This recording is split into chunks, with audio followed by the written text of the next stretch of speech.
کی طرف سے ہیں، انسان کے اختیار میں نہیں۔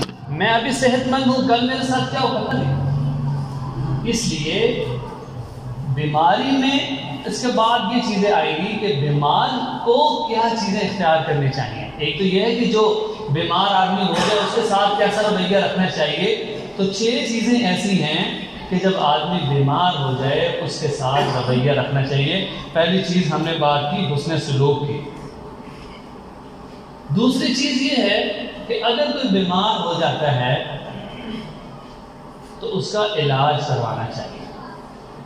اچھا، اب یہ جو علاج کروانا ہے یہ توکل کے خلاف نہیں ہے۔ کوئی یہ نہیں کہہ سکتا کہ یار علاج کیا کروا رہے ہو، 2 رکعت نفل پڑھو، صدقہ دے دو، وہ چیزیں بالکل ضروری ہیں، لیکن علاج کروانا بھی۔ لہذا احادیث میں علاج کروانے کے حوالے سے حضرت ابو ہریرہ رضی اللہ تعالی عنہ سے روایت ہے کہ رسول اللہ صلی اللہ علیہ وسلم نے فرمایا ما انزل اللہ داء الا انزل له شفاء۔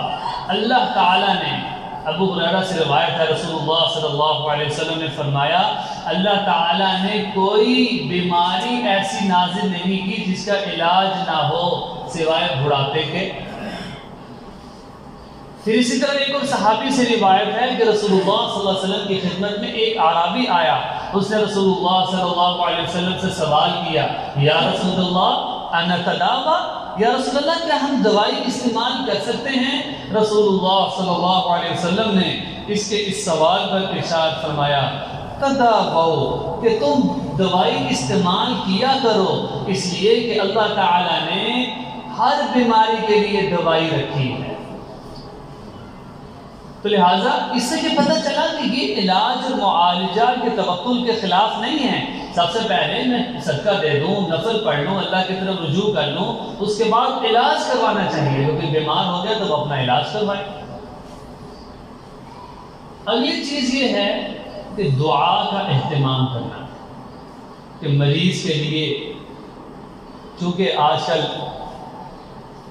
مرض بھی بڑھ رہا ہے، لوگ بیمار ہو رہے ہیں، اس کے لیے دعا کی جائے۔ جیسے ہم نمازوں میں بھی دعا کرتے ہیں بیماروں کے لیے، تو یہ بیمار کا حق ہے۔ اگرچہ کسی بیمار کو پتہ نہیں میرے لیے دعا ہو رہی ہے نہیں ہو رہی، مسجد میں سب مسلمان بیماروں کے لیے دعا ہو جاتی ہے۔ تو انفرادی طور پہ بھی اگر ہمارے اہل خانہ، رشتہ داروں میں سے کوئی بیمار ہے، نمازیوں میں سے کوئی بیمار ہے، تو انفرادی طور پہ اس کا حق یہ ہے کہ ہم اس کے لیے دعا کریں۔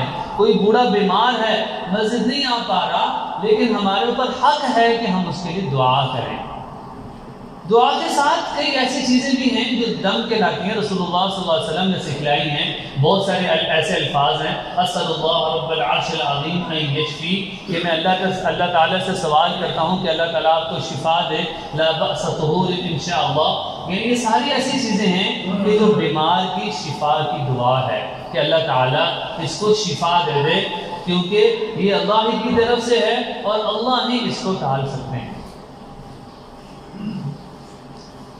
اگلی چیز یہ ہے کہ رسول اللہ صلی اللہ علیہ وسلم کے زمانہ میں ایک یہودی، رسول اللہ صلی اللہ علیہ وسلم ایک یہودی کا بیٹا آپ صلی اللہ علیہ وسلم کی خدمت میں آیا کرتا تھا۔ چند روز سے دیکھا رسول اللہ صلی اللہ علیہ وسلم سے وہ آ نہیں رہا۔ رسول اللہ صلی اللہ علیہ وسلم بڑے پریشان ہوئے، فوراً صحابہ کے ساتھ اس کے گھر پہنچے۔ جب گھر گئے دیکھا کہ وہ مرنے کے قریب ہے، رسول اللہ صلی اللہ علیہ وسلم نے اس کو کلمے کی تلقین کرنا شروع کر دی، اس کے قریب کلمہ پڑھنا شروع کر دیا۔ اب وہ بچہ ایک نظر رسول اللہ صلی اللہ علیہ وسلم کو دیکھتا اور ایک نظر اپنے ابو کو دیکھتا، ایک نظر رسول اللہ صلی اللہ علیہ وسلم کو دیکھتا، ایک نظر اپنے ابو کو دیکھتا کہ میں ابو کی بات مانوں یا ان کی بات مانوں۔ لہذا خلاصہ یہ ہوا کہ اس کے ابو نے اشارہ کر دیا کہ ان کی بات مان لو۔ وہ جو بچہ تھا اس نے کلمہ پڑھ لیا، اشہد ان لا الہ الا اللہ انک محمد رسول اللہ۔ لہذا اس کے بعد اس کا انتقال ہو گیا۔ رسول اللہ صلی اللہ علیہ وسلم خوش بھی ہوئے کہ اللہ تعالیٰ نے میرے اوپر کرم کیا کہ میرے ایک امتی کو ہمیشہ کی جہنم سے نکال کر ہمیشہ کی جنت میں داخل کر دیا۔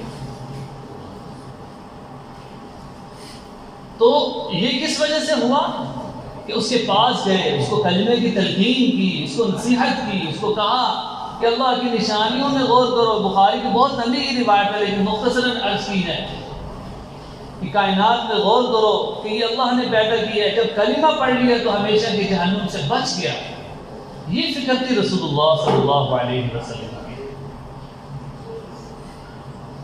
لہذا اگلی چیز کہ مریض کو خوش کرنے اور اس کو شفا کی امید دلانی چاہیے، شفا کی امید دلانی چاہیے۔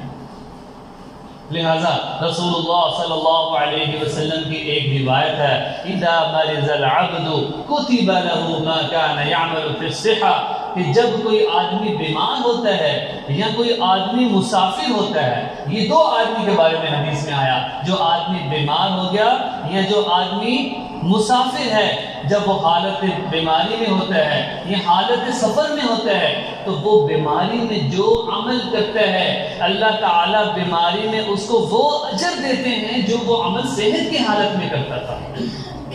مثال کے طور پہ ایک آدمی صحت مند مسجد میں باجماعت نماز پڑھتا ہے لیکن بیمار ہو گیا، اس نے وہ نماز گھر میں پڑھ لی تو اللہ تعالیٰ اس کو وہ گھر میں پڑھی ہوئی نماز کا ثواب بھی مسجد والی نماز کا ثواب عطا فرمائے گے، اس لیے کہ یہ اپنے اختیار سے بیمار نہیں ہوا۔ اسی طریقے سے جو آدمی سفر میں ہے اس نے قصر نماز پڑھ لی ہے لیکن اس کی جو 2 رکعتیں قصر ہیں وہ اس کو 2 رکعتیں جو ثواب ہے اللہ تعالیٰ وہ 4 کے برابر عطا کریں گے۔ تو یہ خصوصی اللہ تعالیٰ پھر اسی طرح مریض کو یہ امید دلائی جائے کہ رسول اللہ صلی اللہ علیہ وسلم نے حضرت ابو ہریرہ رضی اللہ عنہ کی روایت میں فرمایا کہ جب بیمار کو پتہ چلے گا یا آزمائش زدہ آدمی کو پتہ چلے گا کہ اللہ تعالیٰ قیامت والے دن اس کو اس بیماری کے بدلے میں کیا اجر مل رہا ہے تو وہ قیامت والے دن خواہش اور تمنا کرے گا۔ روایت ہے، روایت کا مفہوم ہے کہ وہ خواہش اور تمنا کرے گا کاش کہ دنیا میں میری کھال کو کینچیوں کے ساتھ اتارا جاتا اور آج مجھے اس کا بدلہ دیا جاتا، اس قدر وہ امید کرے گا۔ اور پھر اگلی روایت بڑی عجیب ہے، فرمایا اللہ تعالیٰ جس کے ساتھ بھلائی کا ارادہ کرتے ہیں یعنی خیر خواہی کا ارادہ کرتے ہیں تو اللہ تعالیٰ اس کے گناہ کی وجہ سے اس پر بیماری لاتے ہیں، اللہ تعالیٰ اس کے گناہ کی وجہ سے اس پر آزمائش لاتے ہیں تاکہ وہ گناہ ختم ہو جائے۔ اللہ تعالیٰ جب کسی کے ساتھ بھلائی کا ارادہ کرتے ہیں تو اللہ تعالیٰ اس پر بیماری لاتے ہیں، اس کو آزمائش میں مبتلا کر دیتے ہیں تاکہ وہ جو اس کا گناہ ہے وہ دھل جائے، ختم ہو جائے۔ اور دوسری روایت اور پھر فرمایا اللہ تعالیٰ جس کے ساتھ برائی کا ارادہ کرتے ہیں اس کا جو گناہ ہے اس کے بدلے میں اس کو بیماری بھی نہیں آتی، وہ آزمائش میں بھی مبتلا نہیں ہوتا، اللہ تعالیٰ اس کو روکے رکھتے ہیں یہاں تک کہ اس کا انتقال ہو جاتا ہے، اب اس کو اس گناہ کا بدلہ قیامت والے دن ملے گا۔ تو اللہ تعالیٰ تو غفور الرحیم ہے، اللہ تعالیٰ تو غفور الرحیم ہے، اپنے بندوں کو بخشنے کے بہانے ڈھونڈتے ہیں۔ ایک عورت تھی، رو رہی تھی، موت کا وقت قریب تھا، بیٹے نے پوچھا ماں کیا بات ہے؟ کہنے لگی کہ میں پتہ نہیں اللہ میرے ساتھ کیا معاملہ کرے، میں بہت خوف زدہ ہوں۔ وہ بیٹا کہنے لگا ماں یہ بتائیں کہ اگر قیامت والے دن میرا معاملہ آپ کے سپرد ہو جائے کہ اپنے بچے کے بارے میں فیصلہ کرو تو ماں آپ کیا فیصلہ کرو گی؟ وہ کہنے لگی کہ بیٹا تو میرا بیٹا ہے، ظاہر ہے میں تیرے بارے میں یہ فیصلہ کروں گی کہ اس کو جنت میں بھیج دو۔ وہ کہنے لگا کہ ماں وہ اللہ تو 70 ماؤں سے زیادہ پیار کرتا ہے، وہ کیسے انسان کو ضائع کرتا ہے؟ اس لیے اللہ تعالیٰ بخشنا چاہتے ہیں صرف ہماری تھوڑی سی طلب کی وجہ سے۔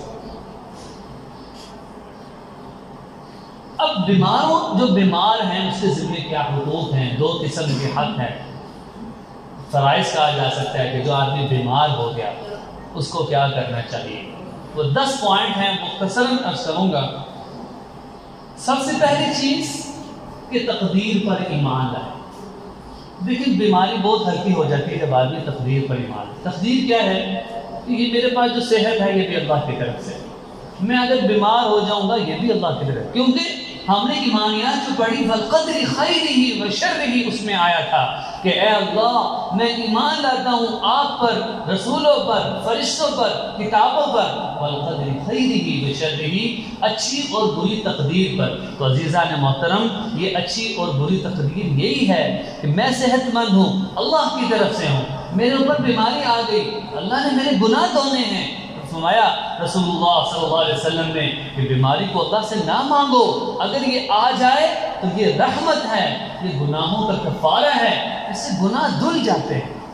اس لیے پہلی چیز کا اختیار کرنی چاہیے مریض کو کہ وہ تقدیر پر اپنا ایمان مضبوط رکھے۔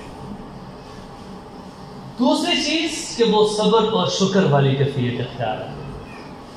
اس لیے رسول اللہ صلی اللہ علیہ وسلم کی تعلیمات میں یہ بھی ہے کہ جب بیمار سے حال پوچھا جائے سب سے پہلے یہ کہے الحمدللہ علی کل حال، ہر حال میں اللہ کا شکر ہے۔ اس کے بعد اگر کوئی بیماری بتانی ہو تو وہ بتا دیں۔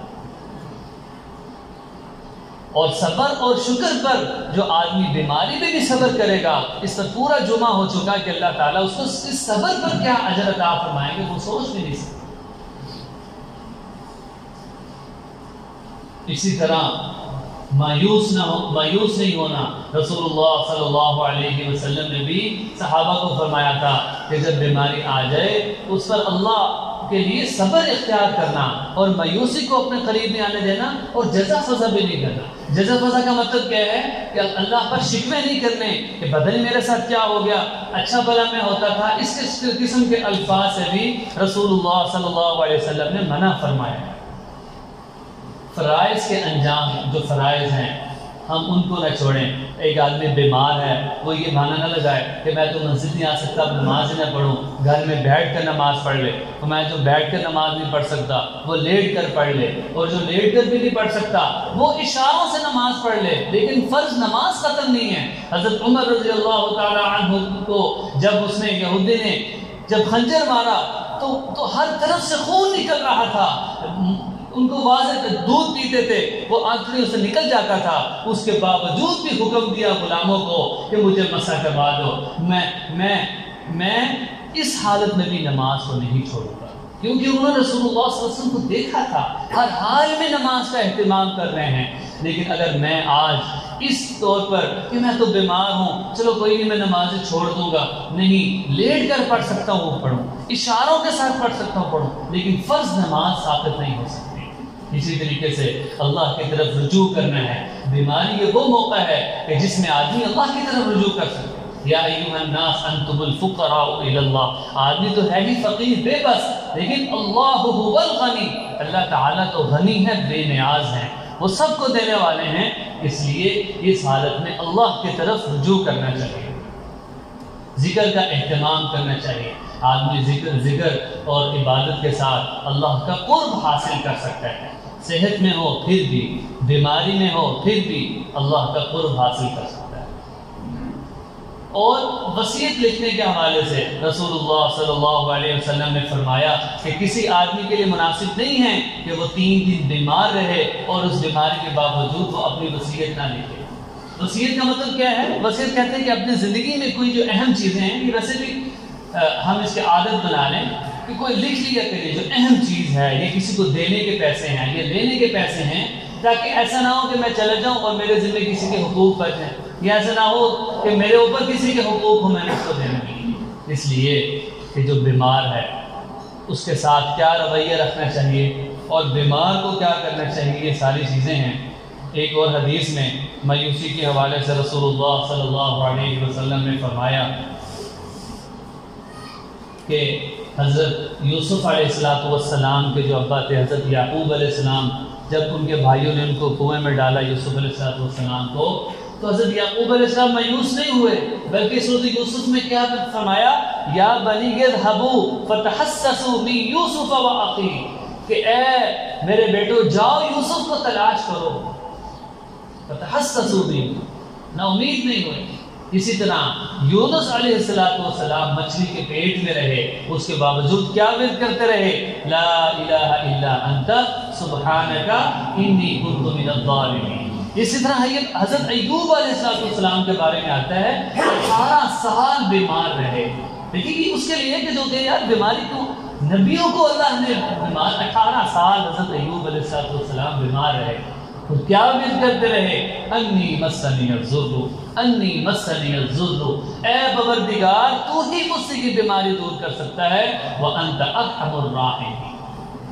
اس لیے آج ہم نے جس حوالے سے بات کی وہ یہ ہے کہ بیماروں کے کیا حقوق ہیں، ہمیں بیماروں کے ساتھ کیسا رویہ رکھنا چاہیے، اور جو بیمار ہے اس کو کیا کرنا چاہیے۔